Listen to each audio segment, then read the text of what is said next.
sabihin na, bumaliktad ako.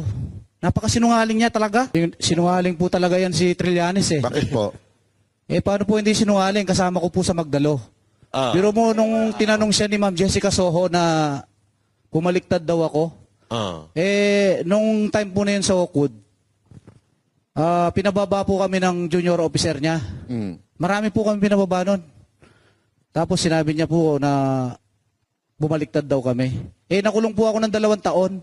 Nalagasan po ako ng 3 rangko na pinaghirapan ko po ang spot promotion sa Mindanao yun. Kasi naniwala kami sa kanya. Naghirap po yung pamilya ko nun. Kaya huwag niyang sabihin na bumaliktad ako.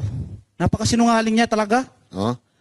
Totoo ba yung sinasabi ni Pierre Ardi na yung mga Magdalo daw, pinitik yung mga kutsara tinidor dun sa hotel?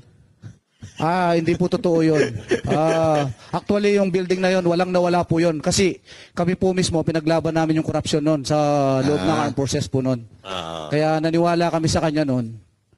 At actually, yung Magdalo po, buwag na po to eh. Halos wala na pong naniniwala sa kanya dahil sa kasinungalingan niya tsaka yung tumatanggap siya. Siya mismo ang gumawa ng ganyan. Ang pinaglaban namin is corruption. Anong pakiramdam mo nung siya ang unang-unang dumideny kahit alam nyo may na-deliveran? Di ba, unang-una, nagdemanda ka? Siyempre, po ako nasasaktan ako bakit nagawa niya yon. Samantalang yung pinaglaban namin, corruption. Tapos ngayon, siya mismo ang gumagawa.